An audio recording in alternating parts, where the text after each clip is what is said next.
So Milton is trying to tell us in a form of verses that man was not able to support the instruction that was given to him by the Archangel Raphael.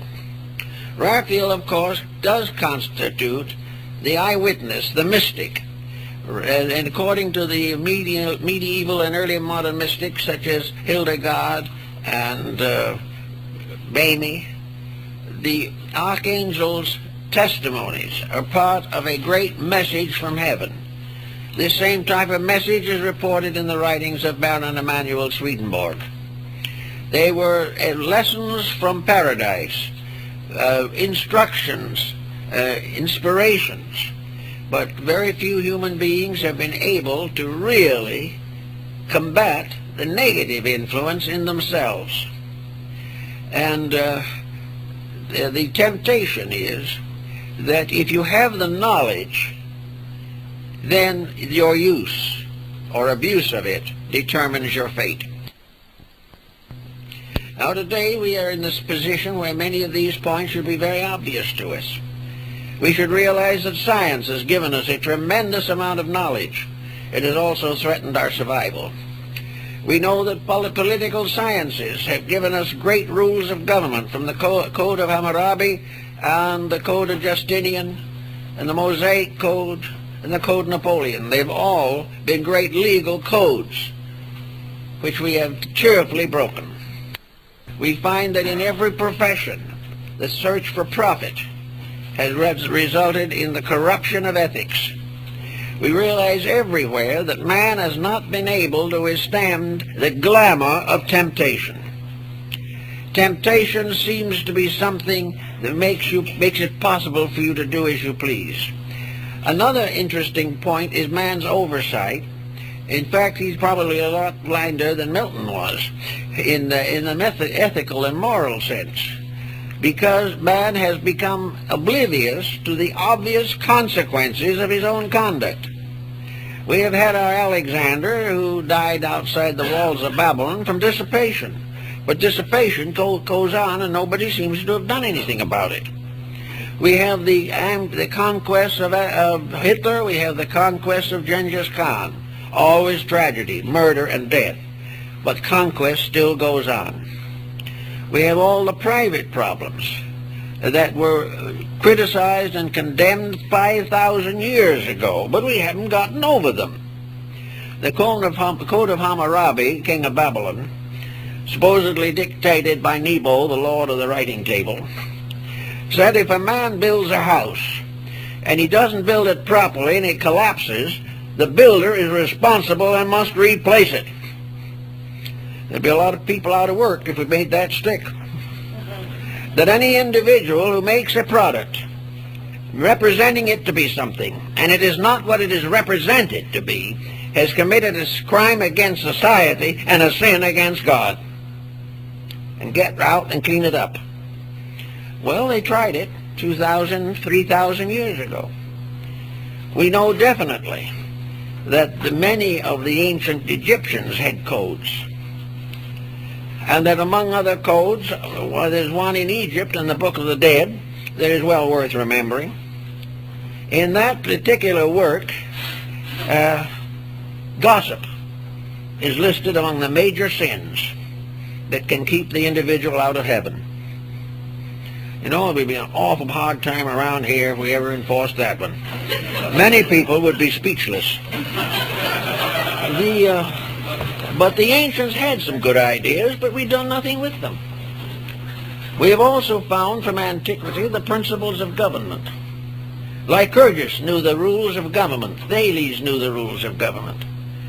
And they applied them in their own time, and they succeeded as long as they were able to control the ambition of individuals. So everywhere we find not necessarily a slithery snake somewhere.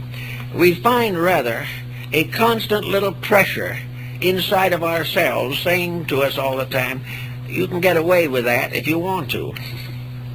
So we get away with all kinds of things and completely forget, when we look around us, that no one is getting away with anything. This is the thing we haven't realized. Milton makes a great point of that. After the fall, man is placed in a new world that God created for him. God did not want him to perish. He was no longer able to stay in paradise because he was no longer the innocent child. But he should have a good place to live, a proper place. So God created in his wisdom the earth. And this was to be the world in which man was to work out his destiny and redeem himself. Here he was to have everything that was necessary, but he had to work.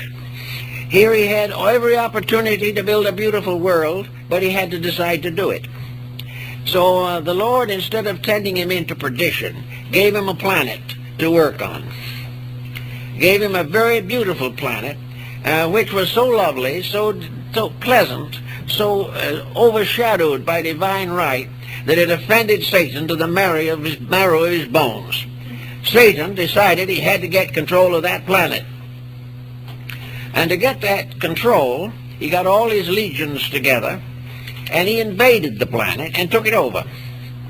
And that which had been intended to be a very wonderful place was suddenly beset with all the sins, crimes, and delinquencies of the fallen angels. Now here we have another very interesting problem to consider. The angels that fell were rebels against deity. They become a symbol of rebels against truth. They become emblematic of the pressures of an anti-Christ power. They are selfishness, superstition, and fear. And through them, sin, guilt, and death came into the world, according to Milton. These were not part of the original plan, but they were necessary when that plan was broken, because they became the penalties of the errors that man was committing. In other words, no matter how hard he tried, how rich he became, death stood to take it away from him, until he learned how to so live that his values were incorruptible.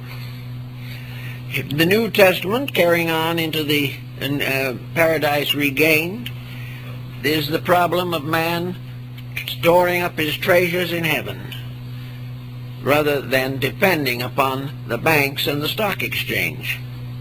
Well, many people have been wiped out in the stock exchange, but no one has been destroyed because he possessed a treasure of internal virtues. And I remember one day when I was down on Wall Street, one of my slumming expeditions, when I was starting out in life, a man walked out of the stock exchange on Wall Street, and 50 feet away from me shot himself to death. This was not due to heaven. This was not due to a vengeance of God. It was due to the fact that the individual had so adversely conditioned his own temperament, his own disposition, that he could not survive the loss of a material gain.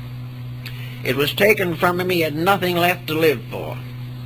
In 29, when they had the bad times, one man told me, he said, I lost all I had, but it was worth it because I had the first good night's sleep that I ever had. There was nothing more to go, so I could rest. So all these things add up to the mysterious forces which are personified in the biblical stories. These forces represent the unfoldment of man's own potential. So we find Milton explaining in these terms how man has to take over and wrest from powers of evil the control of his own planet. We probably were never as aware of this difficulty as we are right now. We suddenly realized, whether we like it or not, that we are custodians of a planet in trouble. That it is no longer possible to simply say the other fellow has to do something about it. There is no longer no area where we can go and explore and establish a primitive way of life again. We cannot escape the pressures that are closing in on every hand. These pressures are not inevitable. These pressures are not the vengeance of deity. These pressures are our own mistakes coming home to roost, and we're going to have to do something about them.